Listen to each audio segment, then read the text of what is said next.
देश के मशहूर एवं ऑस्कर अवार्ड विजेता फिल्म निर्देशक एस राजमौली और बॉलीवुड निर्देशक Rohit Shetty Himachal Pradesh police orchestra harmony of the pines को लेकर जल्द ही बड़े पर्दे पर धमाका करने जा रहे हैं। इस दिशा की ओर इन निर्देशकों द्वारा स्क्रिप्ट लिखनी भी शुरू कर दी है। इस बात का खुलासा सोमवार को मीडिया से बातचीत करते हुए हार्मनी ऑफ द पाइन्स के team leader inspector Vijay Kumar ने मीडिया से अनौपचारिक बातचीत में मंडी जिला के सुंदरनगर में किया, जहां Himachal Pradesh police orchestra harmony of the pines राज्य स्तरीय नलवाड़ मेला सुंदरनगर की अंतिम सांस्कृतिक संध्या पर परफॉर्मेंस देने को आए हुए थे।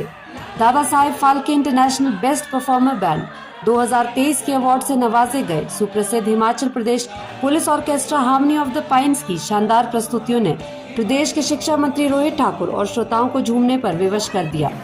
बता दें कि हिमाचल पुलिस बैंड की टीम ने मुंबई में एक शो के फाइनल तक का सफर तय किया। पुलिस बैंड विजेता नहीं बन पाया, लेकिन शो के फाइनल में तीसरा स्थान हासिल करने में कामयाब रहा। 1996 में हिमाचल में पुलिस के जवानों की ड्यूटी के तनाव को कम करने के लिए इस बैंड को बनाया गया। शुरुआत में टीम में सिर्फ 6 सदस्य थे, अब ये संख्या 14 हो गई है। अभी जब ये Dada Saheb Phalke international film festival award हो रहा था तो हमारे संजय कुंडू सर जो हमारे डायरेक्टर जनरल पुलिस है वो भी वहाँ थे। तो राजा मौली साहब जो कि आरआरआर इस साल का जो सबसे बड़ा जो ऑस्कर अवार्ड मिला है और जितने फिल्म फेयर अवार्ड मिले उनको मिले हैं, तो सबसे बड़ी मूवी इस साल की वो है, सबसे ज़्यादा कमाई उन्होंने करी है। तो जो आरआरआर के जो राजा मौली साहब है जो उसके डायरेक्टर हैं और रोहित शेट्टी साहब जो कि आपको पता ही है पुलिस के लिए इतना काम करते हैं, ये दोनों डीजीपी संजय कुंडू सर के साथ बैठे थे। मुझे भी उनके साथ बैठने का मौका मिला और उन्होंने कहा कि आपने पुलिस के बारे में मेरी सोच बदल दी। मैं पुलिस के बारे में कुछ और ही सोचता था, लेकिन मुझे नहीं मालूम था कि हमारे हिंदुस्तान में, हमारे हिमाचल में इतनी सुरीली पुलिस है।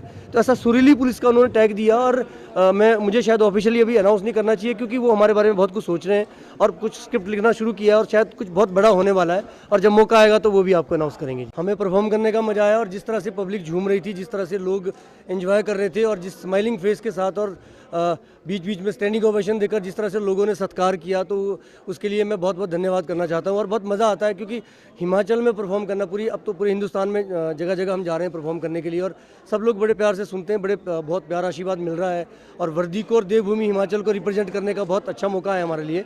लेकिन सबसे ज़्यादा आनंद आता है जब हम अपने लोगों के बीच में परफॉर्म करते हैं और अपने लोग हमको एक्सेप्ट करते हैं।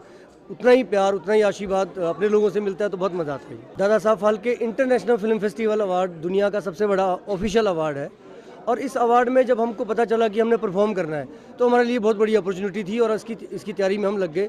और जब हमको हमारे जो डायरेक्टर जनरल पुलिस है श्रीमान संजय कुंडू सर और माननीय मुख्यमंत्री जी से जब मिलना हुआ तो दोनों ने हमको ये कहा कि भी किसी तरह से हिमाचल को रिप्रेजेंट करो और इतना बड़ा मंच है, 122 कंट्री में, 124 कंट्री में तुमको लाइव लोग देखेंगे और इतना बड़ा मौका है तो ये हिमाचल को किसी तरह से रिप्रेजेंट करो।